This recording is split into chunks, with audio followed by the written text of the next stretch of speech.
I wrote this for Al about 3 weeks ago, and everything seemed to be rolling good. And we had a situation a couple of weeks ago. I'm from Maine, along with a lot of others you saw here. And I just want to take a moment and thank all you folks, the members in NEAR and the racing community, for their prayers, blessings, and well wishes for the folks of Lewiston, Maine. We are all feeling our races, crews, and fans. We're all together. Thank you. Moving on, Al Hammond's illustrious 45-year racing career began in 1964. He has raced on the short tracks of Maine, New Hampshire, Vermont, Connecticut, and Massachusetts, where he has collectively had 10 wins. But Oxford Plains Speedway was home for Al, and he won 81 out of his career 91 victories. He captured 3 track championships, 1970, 1972, 73, and 3 Triple Crown Series titles, 1967, 1970, and 1973. In 1991, Al was presented the Promoters Cup for his accomplishments in and contributions to the sport. Al had the opportunity to race on the high banks of Daytona on 3 occasions for Dick Bear. Once in the Grand National Division, twice in the Late Model Division Series. He also competed in NASCAR Cup Series at Trenton, New Jersey Speedway for Bob Greeley. And a little story that just comes with that I found interesting was, on the Trenton race, Bob Greeley qualified the car Saturday, where Al had his duties committed to his home track at Oxford. Upon finishing his race, as it so happens being the last feature of the night, Al loaded his car for the crew to take home, did a quick cleanup, and headed for Trenton. One thing you have to keep in mind here is that Al had never been to Trenton, New Jersey, not even set foot on it, the track. 8.5+ hours and a nap in between, Al made it to Trenton. Story has it that the race he was supposed to be in had just started and Bob Greeley was driving. At the first caution, Bob brought the car in, gave the seat to Al, and off he went. Again, never have driven on that track. At the end of the day, Al finished 16th. In 2009, Al was inducted to the Maine Motorsports Hall of Fame. A true racer, a man who took his sport seriously, enjoyed the ride along the way. A gentleman who was loved by many of his fans, admired by racing enthusiasts in Maine and New England. And the racer who put the black and gold #1 to the front. It is now my honor to induct Al Hammond to the 2023 NEAR Hall of Fame. And now if I can have his son Ryan Kane come up and accept the award. They're just getting started. They don't know how this works quite yet. I didn't think I was going to be starting off this show, but here we are. And as I look over this room of people, I'm absolutely humbled myself and for the memory of my father. It reminds me of when he was inducted into the Maine, Vintage Race Car Hall of Fame. We were all sitting over there wanting to say, what is he going to say? What is he going to say? For those of you who knew my father, knew he was not one to waste a lot of words. He could communicate a point pretty sharply when necessary, and he could deliver pretty much anything he had to say with just a handful of words. But he stood up there that day and let us all have it. Explained the history of his racing career and the highlights, and told a wonderful story about all the support that he had along the way that led him to the point where he was on that given night. I might tell you a little different story from my perspective. I don't have a whole lot of experience in his racing career. Most of his, heyday was well before I was born. But that doesn't change anything. I knew the man, as many of you did. One of the most humble men that you could meet, but fierce at the same time. As I said before, He could cut you like a knife with just a couple of words, and then he could greet you like a true friend and brother with just a smile. As John said, he was a true gentleman of the sport. And there's no doubt about it. Other parts of the story that you might not be aware of is the fact that along his path in the early 70s and into the 80s, he had a number of very interesting opportunities that were handed his way. But interestingly enough, they just didn't fall into the windows as we know them today. After that race at Trenton, he got the attention of a number of people, and they had approached him about going down south, and pursuing some opportunities that may be down there. And, going down south at those times wasn't what it is today. And it wasn't anything he was really interested in, considering the fact that he was the king of Oxford Plains at the time, and that was something that he was not willing to walk away from.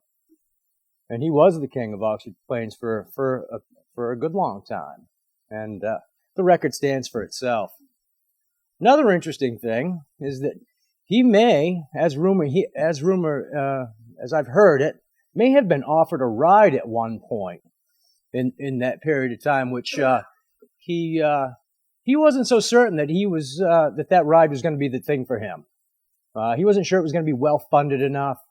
This, that, and the other thing. He had a great thing going with the DePompo, and he turned that one down. That ride became, his biggest competitor, and led to that Al Hammond, Mike Rowe thing that went on for weeks and weeks and weeks. And in all honesty, historians of Oxford Plains Speedway will tell you that battle between those two men who had so much respect and admiration for each other, really led Oxford through, it's some of its biggest periods of growth.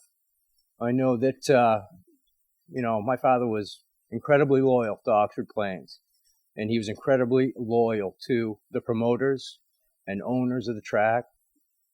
I don't think anybody ever thought more of Dick Baer than my father, not only for the opportunity that he gave him to race at Daytona, but just for the opportunity to race in a fair, competitive market, that Oxford Plains was back then, and still is today.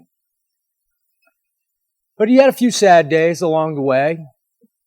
He remarked that one of his saddest days was the day that Tony DePompo said that he really needed to be done racing. And, they had so much success together throughout those years, building cars that were, incredible for their time. Winning 31 races in one car, 31 of 81 races in one car. And then to have your partner in that say, I think we're done. And my father always remarked about, the 80s. And when he started building his own cars and racing their own fleet and struggling and winning and struggling and winning, and how, they sometimes had enough money, most times had nowhere near enough. That was my father in a nutshell, though. I mean, he was as blue collar as they get, driving a log truck during the week or a dump truck or whatever, and then being the king of Oxford Plains on Saturday. In 1965, when he got his first win, he stood before 10,600 people. There was 125 cars that were just trying to qualify for the feature. 36, and he beat them all. And I know that racing was a serious influence in his life, without question. But it was the biggest source of pride. He was a real racer, and I think that's all he ever wanted to be. When I first got wind of this award, I was a bit taken aback, and I was thinking, I know my father's racing history, and but I was thinking, how could such an honor be bestowed upon a guy who was so loyal to Oxford, But I truly understand it. I mean, he was really part of this community, and I know that he considered all of you who he knew a friend. I was also, very pleased to find that he was a Veterans Committee selection, because nothing would make him happier to know that the veterans of this Hall of Fame selected him and wanted him to be part of it. That gives me a tremendous amount of pride for him. it's really a difficult thing, to be the son of a legend. A few of you know about it. But it's difficult for me to think of my father as 80 years old now. He's been removed from our sight for almost 10 years. And when I got wind of this, I was thinking, how would it look when he stands up at that podium and accepts this award in front of so many distinguished, prestigious, dedicated people who love everything that he loved about his life in racing. And I'm not really sure. But my imagination says that he would have gone over to that bar and got a couple of good ones into him and come up here and told you how much he loved and appreciated and how humbled and how honored he was to accept this and be standing before you. One more thing before I go. When I speak of my father's loyalty to Oxford and his loyalty to Dick Bear, it's a little-known fact that my father is buried at Riverside Annex Cemetery in South Paris, Maine. And, as a crow flies, you can almost throw a spitball from his house to the cemetery. He's not buried with his family, his infant son, his parents, in Livermore, Maine. But it happened on the conversation between him and his wife, Dolores, as they were driving by, and she asked him, "Al, where do you want to be buried?" And he said, as they drive by, "Maybe right there. Dick's down there." Thank you so much. We appreciate this. And I'm sorry, I hate to do this. There is one thing that I need to recognize from my stepmother, Dolores Hammond, for being who she is and who she was to my father. Undying support, love, and affection for everything that he ever did, and the woman that's made him the successful man that he was. So, this one's for you, Dolores.